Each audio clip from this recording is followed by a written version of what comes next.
Lee Harris left Sydney in May. In that time, he's covered just over half of New South Wales. We caught up with him on the Pacific Highway near Coffs Harbour. In the next 5 years, he'll pass through Cairns, Darwin, Alice Springs, Adelaide, Melbourne, and then back to Sydney. He hopes to raise around $1.5 million. So far, he's received $22,000. Although there's still a long way to go before he reaches his goal, Lee is not complaining. Run into so many nice people. There's a lot of nice Australians out there, a lot of good caring people. It's great. Lee embarked on his walk to raise money for trees and destitute people. While it may seem a strange combination and a lot of hard work, Lee's philosophy in life is simple.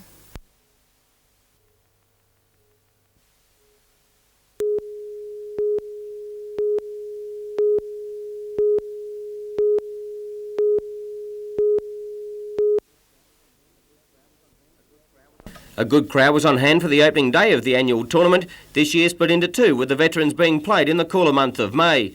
And this year, the 13th Ballina New Year's tournament boasts a strong lineup of talent.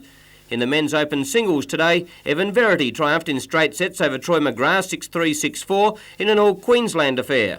Andrew McDonald dropped the first set before bouncing back to beat Brad Chippendale 5-7, 6-3, 6-4 to advance to the second round.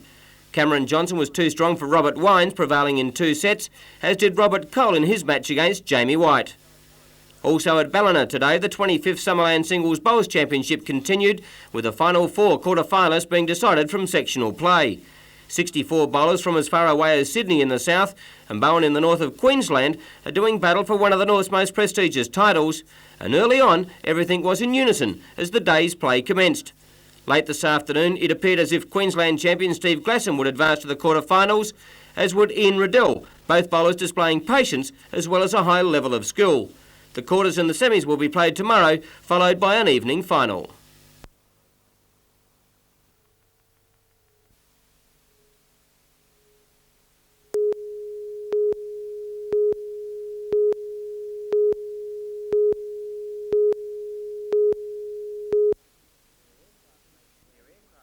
Their aircraft may be grounded, but the Friends of Compass won't be kept down. A national campaign to get the company back in the air targeted the entrance, with former employees capitalising on the election hype to get the message across. While politicians vied for votes, Compass went for the public's hip pocket with bucket brigades and collected signatures of support on a petition. Compass hopes to make good an arrangement to fly state government ministers and staff, and openly sided with Liberal candidate Bob Graham. However, company representative Ken Wade claimed his allegiance lay with 11,000 Compass staff trying to get back into the workforce. I've spoken to both candidates. I've also spoken to the Deputy Leader of the Opposition, who has also committed their support to assist Compass to fly again. Andrew Lobb reporting for NBN News.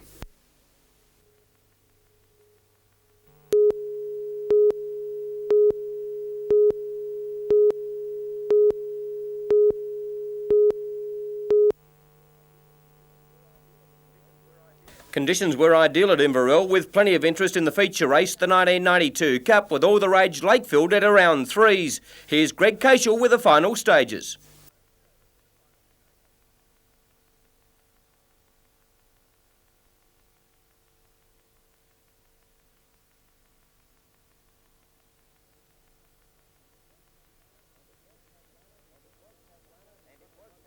And it was Pakwana who got the nod from the judges, and he started at 9-1.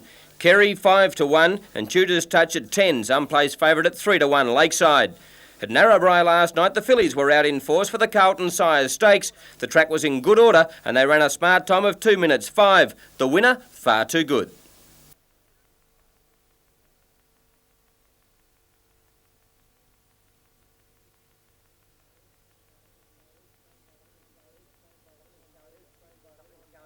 Southern Countess, trained by Leon Burnett from Bathurst, started at 6-4, Lady Athena 15-1, and Another Babe, Evans favourite.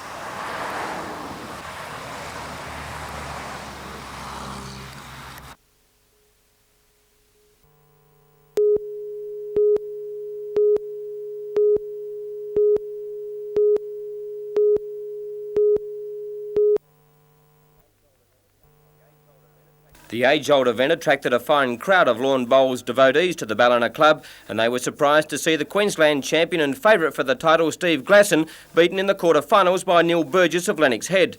Burgess is the defending champion, and he forged his way to a second successive final by defeating Charlie Rose of South Lismore in the semi-final, 21-13. His opponent in the final was Barry Hamer from the Sydney Suburban Club of Belrose, which has produced plenty of champions, including Australian representative Rex Johnston. In the semis, Hamer pulled off a Houdini act, beating Philip Doyle of South Tweed Heads 21-20 after being behind 5-17 at one stage. In the final of 31 up, Burgess got away to a flying start and looked home and hose as far as the title was concerned. But one thing that has emerged this week is that Hamer is a fighter and he got within 2 shots. But in the latter stages of the match, Burgess was able to gain the upper hand and storm away to a great victory.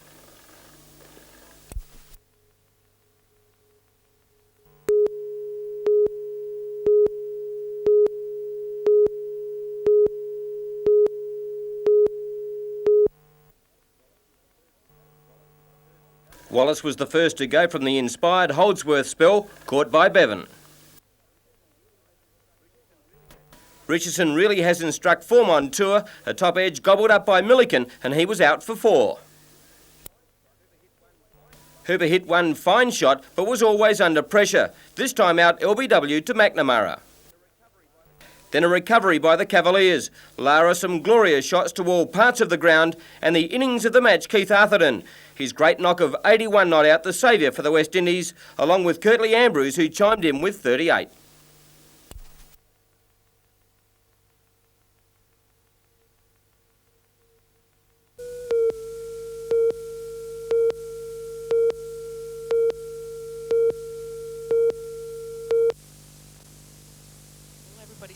Six years on the circuit without a tournament win, Provis was chasing a dream. Oh, what a lovely running forehand. So too was McQuillan, playing in 4 finals for no return.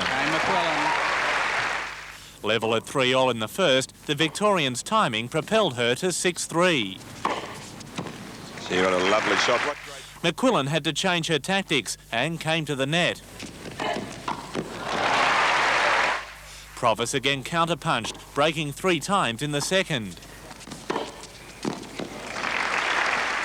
Still, both played like they had a hand on that trophy. McQuillan executing some classy strokes.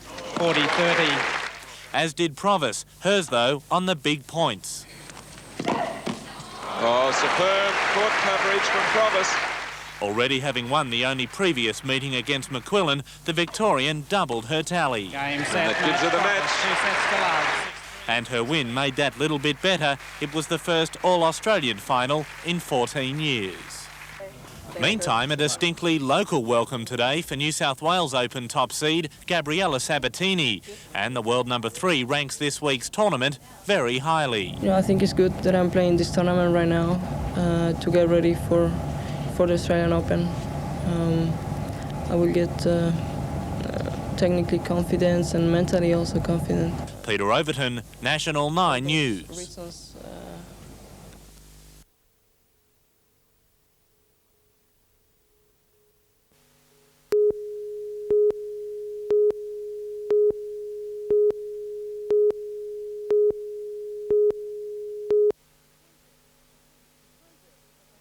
Progress has a habit of catching up with and affecting everyone. Not even the sleepy holiday town of Avoca Beach has remained untouched. One thing that has, and subsequently become an institution in the area, is the Avoca Picture Theatre. It was built in 1951, taking almost 12 months to complete. Then it cost thousands. Now it's worth $500,000. The man responsible is 87-year-old Norman Hunter. In the 50s, a local real estate agent by trade, a movie buff by heart.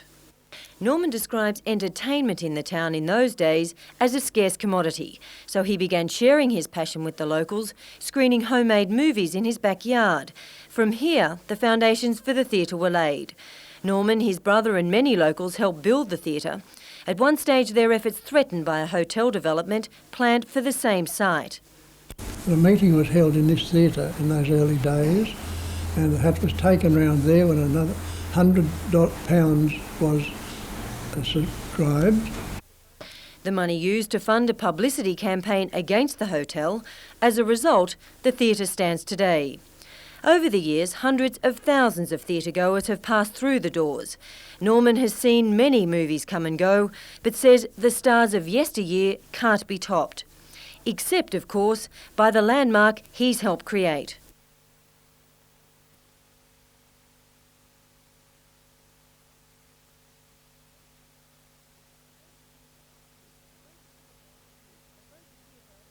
Avoca Theatre is Norman Hunter. His own standards reflected in some of the theatre's early traditions. We also had a record with God Save the King. And when that started, everybody stood. And what happened if they didn't? I went and lifted them up. The memorable moments, too many to single out. It's very difficult to limit it to just one thing, except just to know that it is of some consequence to the community. And that's been the driving force behind Norman's commitment to the theatre, despite pressures from potential developers. We don't want to see it stop. It's not a matter of money. It is fulfilling a need here. The local people want. That belief is shared by the theatre's most recent owner. There was a proposition put forward that it would be developed, and the reason why I took the business over was trying to maintain the atmosphere that it has now. For Norman, knowing the entertainment tradition continues is comfort in itself. Catherine Lamond, NBN News.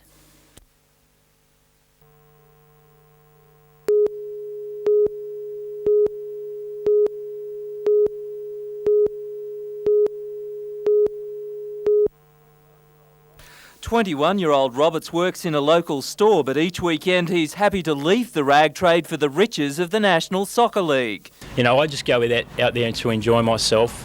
When I go out there, I just think to keep it simple, do the simple things well, and take it from there. Tagged by his coach as the most improved player of the team, Andy is one of 7 local players in the squad of 16. Playing as a defender, the former Aussie Youth squad member has been instrumental in the Breakers' impressive first-year run in the National League, sitting 8th out of 14. But as with any build-up program, the Breakers are looking further ahead than 1992. It's trying to form a basis, build a foundation for the youngsters who are up and coming to come through the National League and go on from there, yeah. Meanwhile, the Breakers are still predicting a Final 5 finish this year. A blow to the system, new striker Pierre Esses is still only an each-way bet for next Sunday's game against Sydney, Croatia, after suffering a muscle strain. Peter Ryan, NBN News.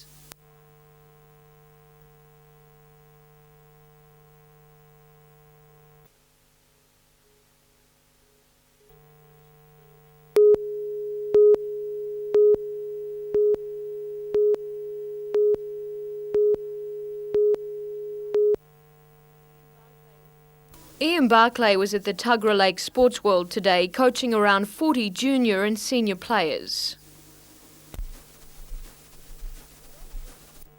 Although a well-known Australian coach, Ian is now working in the United Kingdom as head coach of the British junior team. He has 2 players competing in this week's New South Wales Junior Open. Ian is highly critical of Australian tennis officials, who he says offer little if any support to potential stars. With not one Australian male in the top 50, Ian believes Australian tennis is in a bad way. In my 40-odd years on a tennis court, I never ever thought I'd see the day when we'd scrape the bottom of the barrel. Ian says steps must be taken to stop the flow of coaches and players overseas. To dominate such things as Davis Cup and Federation Cup, you must have somebody up there, somebody that everybody's frightened of, and we just don't have that person at this particular time.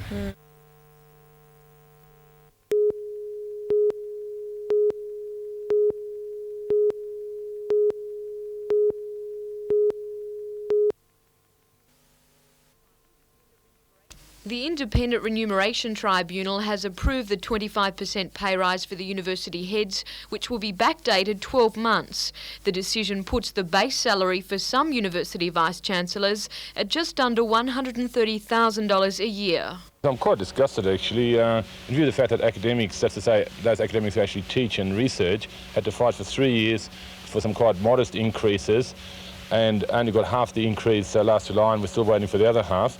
To see that the Vice-Chancellor now got 25% and backdated, it just seems to be quite incommensurate with what the rest of the country is doing. Minister for Industrial Relations Senator Cook pleaded with the Remuneration Commission for pay restraint, a call the union backs. Mr Beisendorf says in the current economic climate, it's ridiculous for the increase to be granted, especially when all other areas of the university are having to cope with cutbacks. The whole point is, again, as I said, that students and staff who are the backbone of the university, because after all we're here to teach and to research, we are just making do. We're having cuts everywhere. And the administrators keep on growing, both the size of the administration and, of course, the actual money paid to them. Mr Beisendorf says that throughout the university, the decision has been met with disbelief. But I think if the students were here now, there would be undoubtedly some protest. I've just been talking just with some colleagues this morning, and certainly the mood was one of disgust, and words were used which I wouldn't like to quote on television.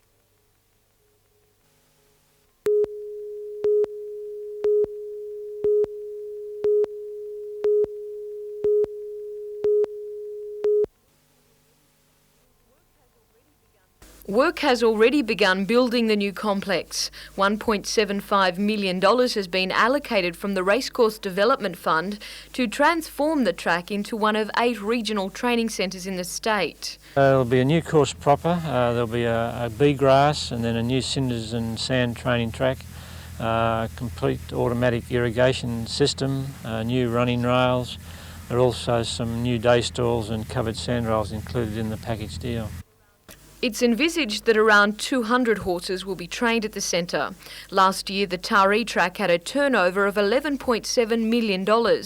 With the new extensions, that's expected to rise even further.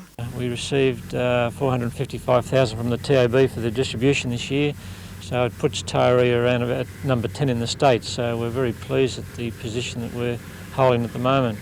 The new development will take around 16 weeks to complete. In the meantime, the majority of meetings will be held at Port Macquarie.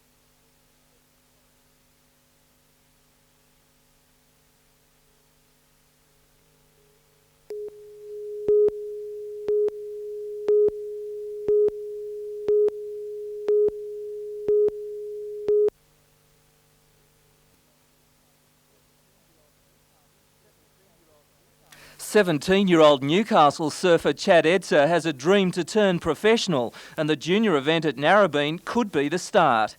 A lot of people say this is a step before pro surfing. I mean, if you can win this contest or go really well, it's you more or less, they sort of say you can make it.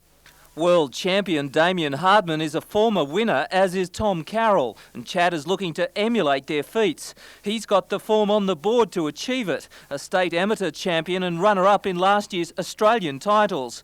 But standing in his way is a brilliant young athlete from Florida called Kelly Slater. Slater has the surfing fraternity talking with his radical style, but a horde of young Aussie grommets won't be listening on the weekend. If I have to come up against him, I'll be giving it my best, I'd say.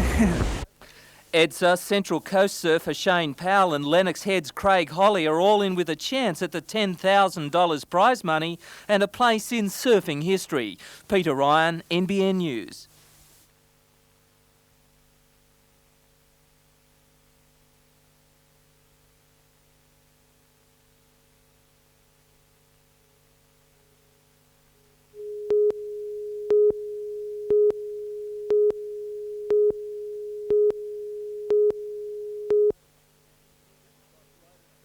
Supercross riders seem to spend more time in the air than on the track. It's nice if you know you're up there and you're going to make it, but it's not very nice when you know you're not going to make it. 2,000 tonnes of dirt have been dumped on the motordrome, creating a series of launching pads for the riders. Unlike motocross, Supercross brings the course and the action to the public.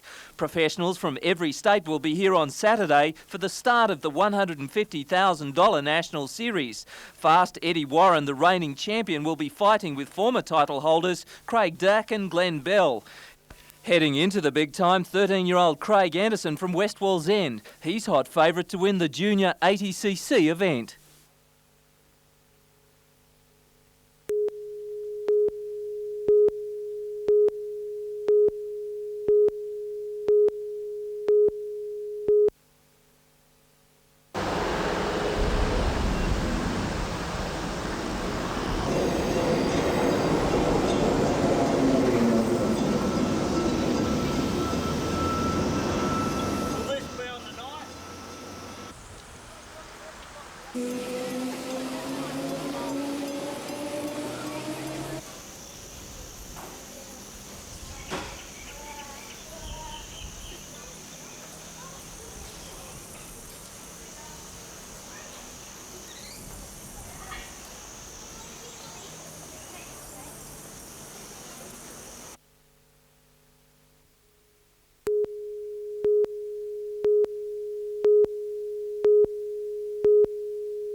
Blue-green algae thrives on phosphorus. Recently, the toxic plant almost overran the Darling and Barwon rivers. While heavy rain flushed most of the system clear, the potential exists for the algae to break out in every river in the state. A Department of Water Resources report called Sweet Water or Bitter Legacy has found the level of phosphorus in all the state's rivers above the level of concern set by the State Pollution Control Commission. In some cases, concentrations were more than double the safe level. Those rivers involved include the Hunter, the Lachlan, the Richmond, the McIntyre, the Severn and the Namoy. The report says that over the last 100 years, salt, silt, sewage and superphosphate have combined to reduce the quality of the state's streams to a critical level. It goes on to say that if the water in our streams is to continue to be fit for human and animal use, we must reverse this rapid deterioration in water quality. Jodie McKay, NBN News.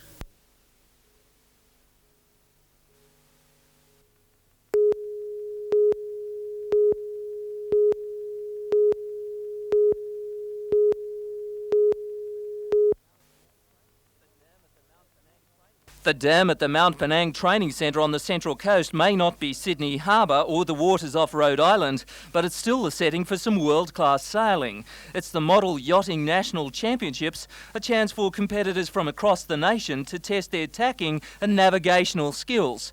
Number 2 model yachtsman in the world, German Janot Velicki, is also competing, giving locals a look at the latest equipment and techniques from overseas. The titles will continue through January.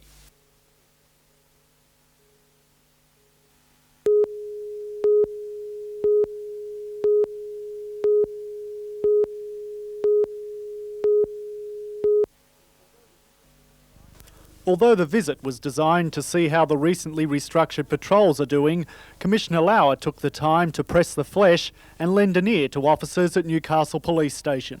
One issue raised was the prospect of volunteer police. The Commissioner sees the proposal as a way of bringing the force and the community closer together, and that could apply to Newcastle. And I would see an invitation to the community, which I'm sure would be accepted, to come and join us in centres like the Garden Centre Shopping Centre, where that facility could be manned during the total hours that the shopping centre is open.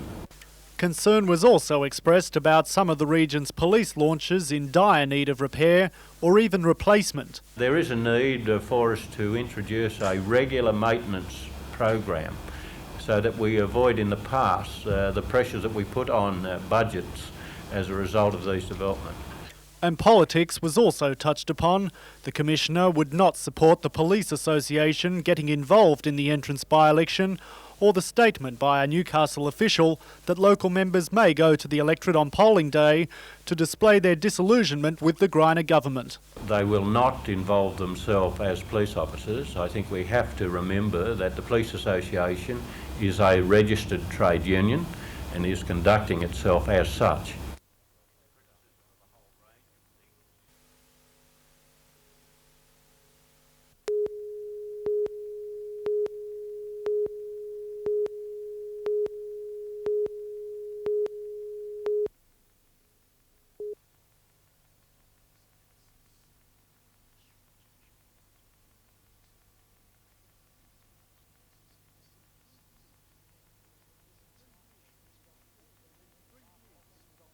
It's 3 years since Dr. Jim Denham from the Mater Hospital's oncology unit outlined that grim scenario, but now it's come true.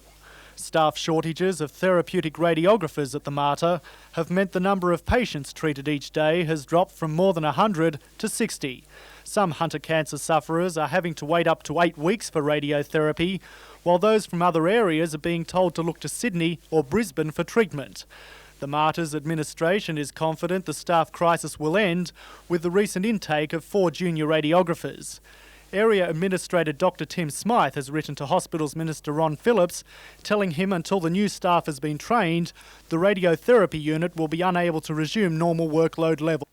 But in the same briefing, Dr. Smythe writes recruitment action has been successful. 4 additional radiographers have started this month, and there's a further radiographer coming from Canada, and we hope that she'll be on board sometime next month. But attempts to recruit senior radiographers have been far from successful. Recent advertisements for seniors have apparently received a poor response, while the hunt for a new chief radiographer may even extend to overseas. Comparatively lower wages for therapeutic radiographers in New South Wales have been cited by some as the reason for the poor response to the ads. Chief radiographers in this state can receive almost $500 a week less than their Victorian counterparts. But Dr Smythe dismisses the pay argument. Across Australia, the rates in New South Wales, particularly with the recent 2.5% increase, are more than comparable with most states.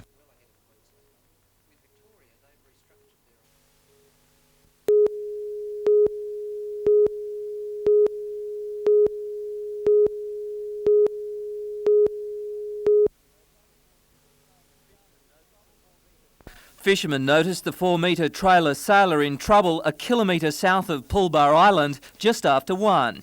These chaps in the yacht tacked like sideways into the wind, and then she just went over, and it was too big a boat to lift back up by themselves like they usually do.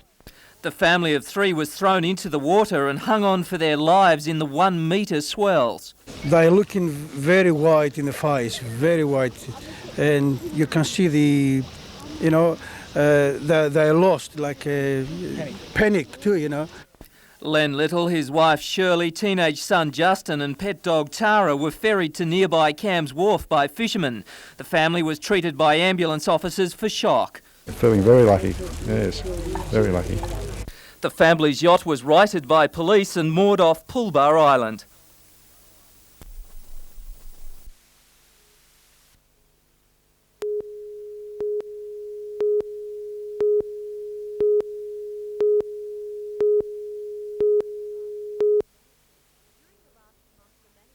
During the last month, the management of Pasminco Metal Sulphide has contacted the owners of around 45 properties in Bullaroo.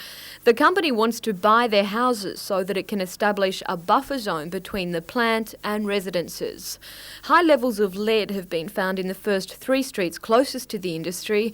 So far, 16 householders have agreed to sell at a price yet to be determined. 4 have indicated they prefer to remain but will probably eventually sell, while another 4 are undecided. 9 property owners have said they do not want to move.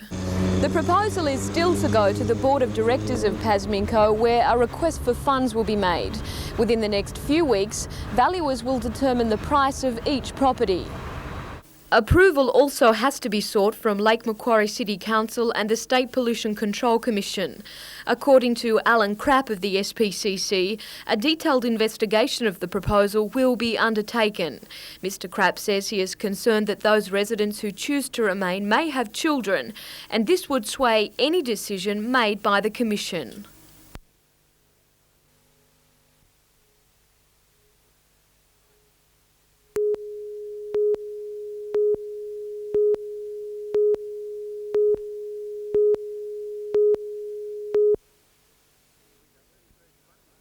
It will be the 31st running of the intercity pace at Maitland, and after last weekend's heats, the Dennis Wilson trained and driven Our New Life is the early favourite, and the 4-year-old's heat win was sensational.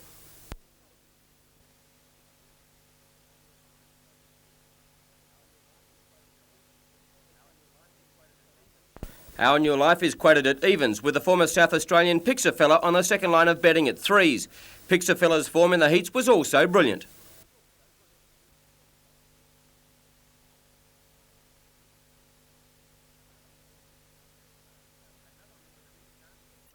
Another in with a big chance is Smart Son, who has had a win in 2 seconds in his past 4 starts, the win by a nose in Heat 2 last Saturday.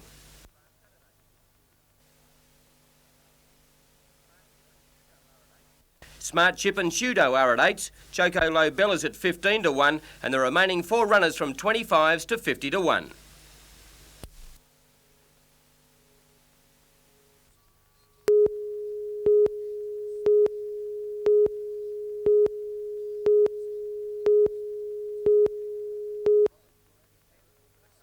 Robinson will have his hands full with a couple of local lads, the Terror of Taro, John Brown, and Sunshine's Colin O'Toole, who were in fabulous form last Tuesday night in a warm-up meeting for the National Championships.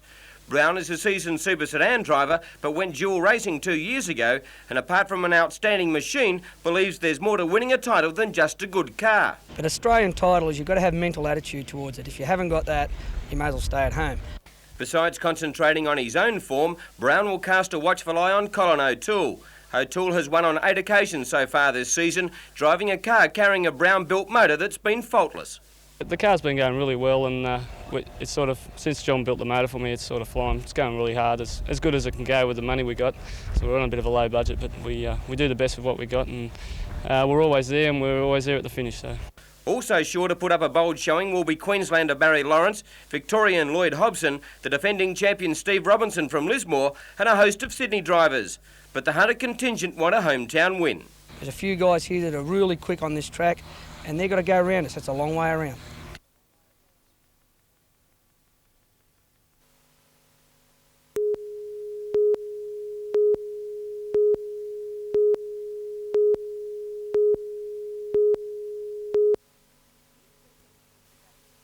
Miss Second spent the day with her many nieces and nephews at the Bundalier nursing home, where she's lived for the last 3 years.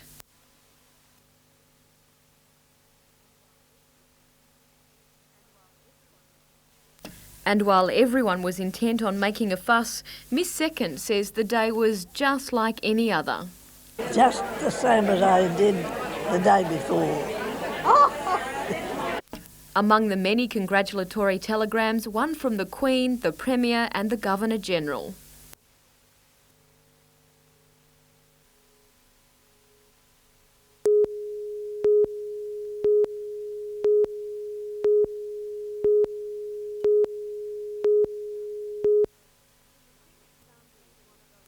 The Phoenix Foundry is one of only 2 foundries in Australia which makes memorial plaques for cemeteries. Residents say it's the process behind this which is creating fumes, which are allegedly causing medical problems in nearby residents and killing vegetation.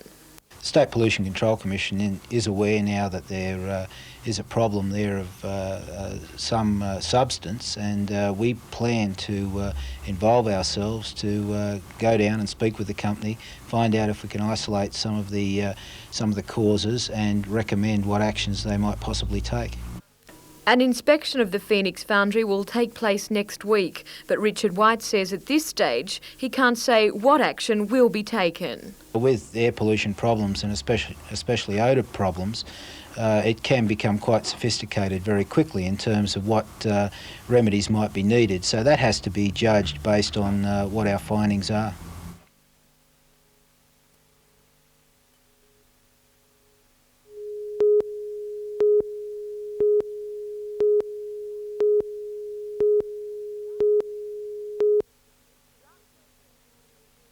Drought conditions in the New England have led to an outbreak of plague proportions in the rabbit population.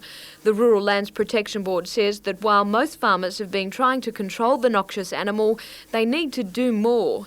Traditional methods like ripping and fumigating warrens are just not enough, and they're recommending the use of explosives.